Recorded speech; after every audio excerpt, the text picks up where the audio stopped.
सारे भारत का चित्रण हमारे सामने किया। तो इसीलिए मैं चाहूँगा कि आप सब एक बार हाथ उठा के जरा जोरदार तालियां बजाएं।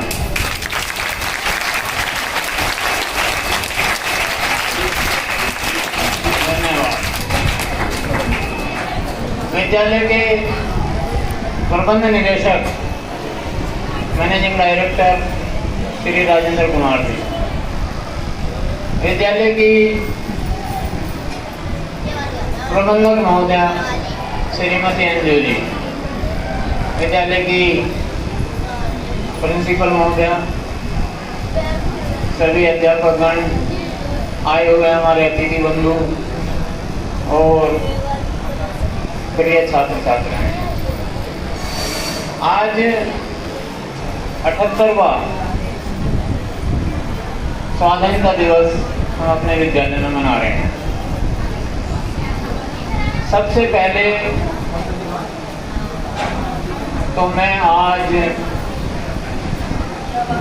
जिन लोगों के कारण यहाँ पर खड़ा हूँ, मैं उनका आभार प्रदर्शन करना चाहूँगा, श्री राजेंद्र कुमार जी और श्रीमती अंजू जी।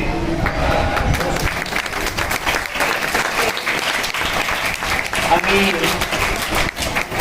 जनवरी 2024 में एक ऐसा समय आया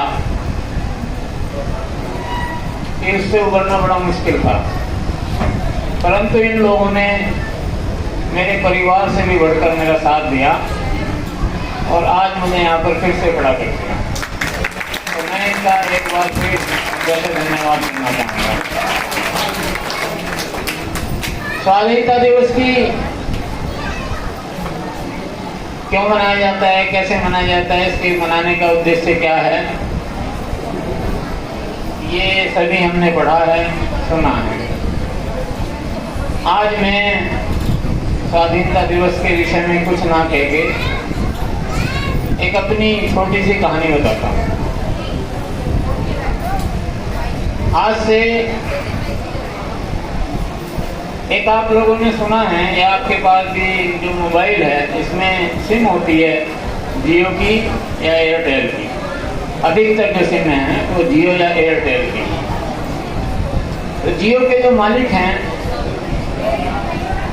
मुकेश अंबानी, जो उनके पिता थे धीरू भाई अंबानी, उनका जो प्रारंभ हुआ, जो उन्होंने शुरुआत की, वो भी एक बड़े गरीब परिवार से थे। और जो उनकी जीवनी पढ़ते हैं तो उसमें देखते हैं कि उनके पिताजी ने भी साइकिल पर भुजिया बेची, अपने परिवार का जैसे तैसे पालन किया। हाई स्कूल तक की उनकी शिक्षा हुई और एक पेट्रोल पंप पे उन्होंने नौकरी भी करी। परंतु नौकरी करते ही नौकरी बड़ी ईमानदारी से करी और फिर उसको वहाँ का एक मैनेजर भी बना दिया गया। यमन देश में वो चले गए थे, उनके भाई वहाँ पर कुछ काम करते थे।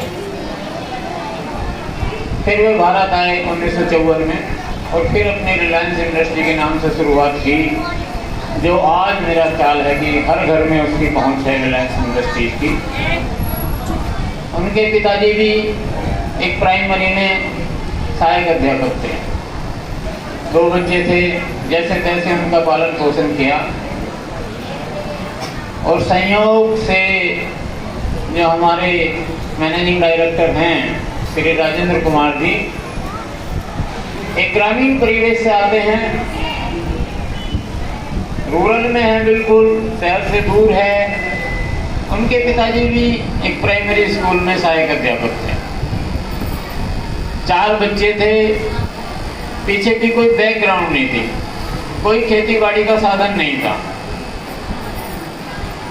यहाँ पर आकर के रहना शुरू किया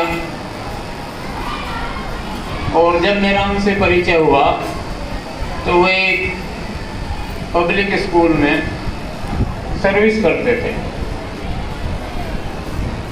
एक छोटे से मकान में रहते थे। उनके मन में ये विचार आया पढ़ाते पढ़ाते कि भाई क्यों ना हम कोई ऐसा काम करें जिससे कि इस समाज के सामान्य वर्ग को भी शिक्षा मिल सके। हमारा जो सामान्य वर्ग है, हमारा जो पिछड़ा वर्ग है, वो शिक्षा से दूर है। उनके मन में ये विचार आया कि भाई एक ऐसा विद्यालय खोला जाए जिसमें सामान्य वर्ग के बच्चे भी पढ़ सकें और उनकी मेहनत, उनकी लगन और उनका परिश्रम और ऊपर वाले का साथ, ये सब जब एक साथ जुड़े तो उस किराए के छोटे से मकान में से निकलकर हम यहाँ तक पहुंचे।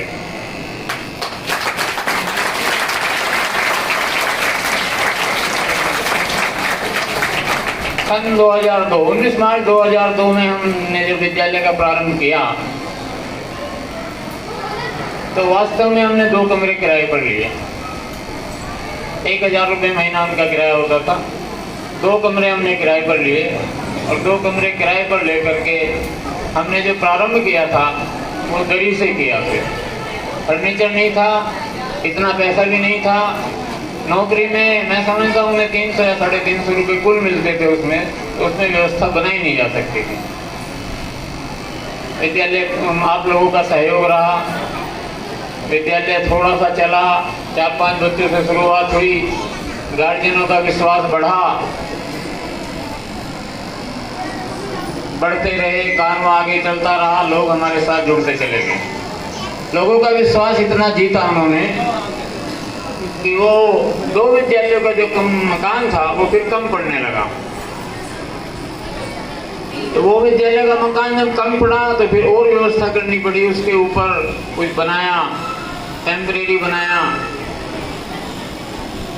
और उस टेम्परेरी बनाने में जो इनकी मेहनत है, जो इनका परिश्रम है, उसे वास्तव में भुलाया नहीं जा सकता। ये शादी से पहले की बात है। जब उनकी शादी का प्रस्ताव हुआ तो उस शादी में भी ये था कि भाई विद्यालय आगे बढ़ाना है तो दान दहेज कुछ ना लिया जाए।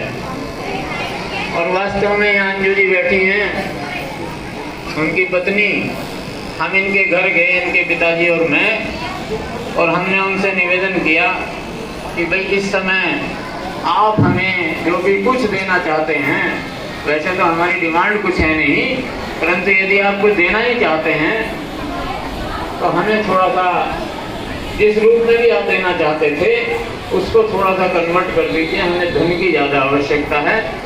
डिमांड कुछ नहीं है, परंतु फिर भी उन्होंने वो हमारी बात स्वीकार करी और वो जो भी दे सकते थे उन्होंने हमें दिया। और उससे फिर हमारा विद्यालय जो था थोड़ा सा आगे चला। उस विद्यालय चलने के बाद फिर 2014 या 15 में हमने ये ज़मीन खरीदी। इस ज़मीन पर कंस्ट्रक्शन शुरू हुआ और 2016 में ये विद्यालय बन करके तैयार हुआ। पहले नीचे का पोर्शन बना था 5-6 कमरे, उसके बाद उसके ऊपर बना, फिर ये बराबर की ज़मीन ली गई। उसके बाद आप देख रहे हैं कि विद्यालय का स्वरूप कहाँ से कहाँ तक पहुँच गया है। इसमें सहयोग आप लोगों का भी है। गार्जियन हम पे इतना विश्वास ना करते तो जहाँ तक हम आगे बढ़ गए हैं, आप लोग हमारा साथ ना देते तो ये यहाँ तक नहीं पहुँच पाता। तो पुनः एक बार मैं सब अभिभावकों का हार्दिक धन्यवाद करता हूँ कि उन्होंने हम पर विश्वास किया और हमने भी ऐसा प्रयास किया कि हम उनके विश्वास को ठेस ना पहुँचाएं।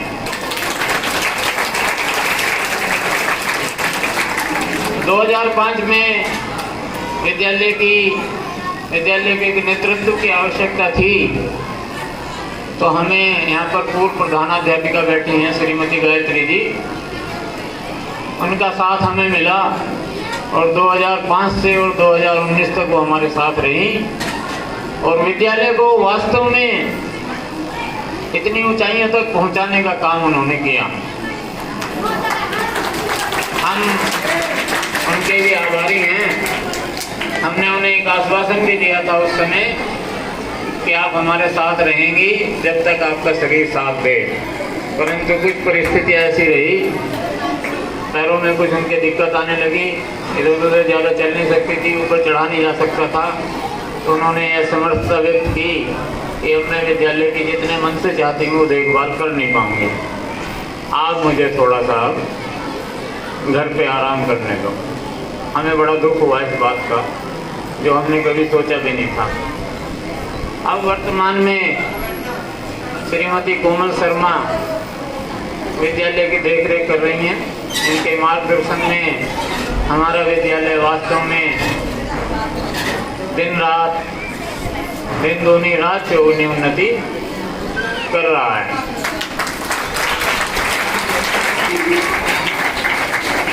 हमारे इनके साथ साथ में हमारा जो अध्यापक वर्ग है, हमारे जो सभी सहायक अध्यापक हैं, शिक्षिकाएं हैं, इनके बिना तो हम कुछ कर ही नहीं सकते।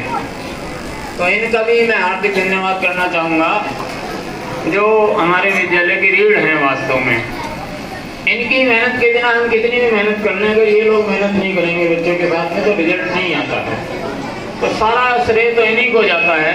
हम लोग तो यहाँ पर खड़े हो जाते हैं आकर के, प्रधानाचार्य विद्यालय में बैठ करके मार्गदर्शन दे देती हैं, परंतु वास्तव में प्रैक्टिकली जो मेहनत करती हैं वो हमारे अध्यापक ही करते हैं। उन अध्यापकों का मैं एक बार फिर आभार प्रदर्शन करता हूँ, उन्हें धन्यवाद देता हूँ। तो ये एक छोटी सी अपनी यात्रा थी यहाँ तक की, और जिसे आप सब लोगों के सहयोग से हम आगे बढ़ाते जा रहे हैं, बढ़ता रहेगा, ये मेरा विश्वास है। जो हम आज़ादी का जश्न मना रहे हैं, इसमें एक नारा लगाते हैं हम, इंकलाब जिंदाबाद। तो जरा जोर से बोलेंगे, इंकलाब, इंकलाब, वंदे वंदे। पूछना चाहूँगा जरा कि इंकलाब जिंदाबाद का अर्थ क्या है, क्यों लगाते हैं वे इंकलाब जिंदाबाद?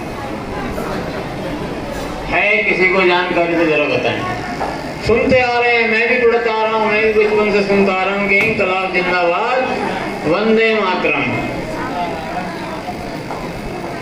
ये है किसी बच्चे को जानकारी नहीं है, सुन रहे हैं बस बहुत दिनों से। मैं भी बोलता आ रहा हूँ, आप भी बोलते आ रहे हैं। आज मैं बताना चाहता हूँ, इंकलाब जो है वो उर्दू का शब्द है, और इंकलाब का मतलब होता है क्रांति। तो इस स्वतंत्रता को प्राप्त करने के लिए हमारे जो पूर्वज रहे, उन्होंने क्रांति की, उन्होंने संघर्ष किया, और वो संघर्ष के बलबूते पे हमने ये आज़ादी प्राप्त की। तो इसलिए हम उस आज़ादी को, वो आज़ादी, वो इंकलाब, वो संघर्ष हमारा अमर रहे, इसलिए हम कहते हैं इंकलाब जिंदाबाद। दूसरी बात, वंदे मातरम। वंदे कहते हैं प्रणाम को, और मातरम कहते हैं अपनी जन्मभूमि को, अपनी मातृभूमि को। तो हम वंदे मातरम कहते हैं, हम अपनी मातृभूमि को प्रणाम करते हैं। इससे बढ़कर हमारे लिए कोई नहीं है। कार्यक्रम बहुत सारे शेष हैं, इसलिए मैं ज़्यादा समय नहीं लूँगा, अपनी बात यहीं पर समाप्त करता हूँ। सब लोगों को स्वाधीनता दिवस की एक बार पुनः हार्दिक शुभकामनाएं देता हूँ। धन्यवाद।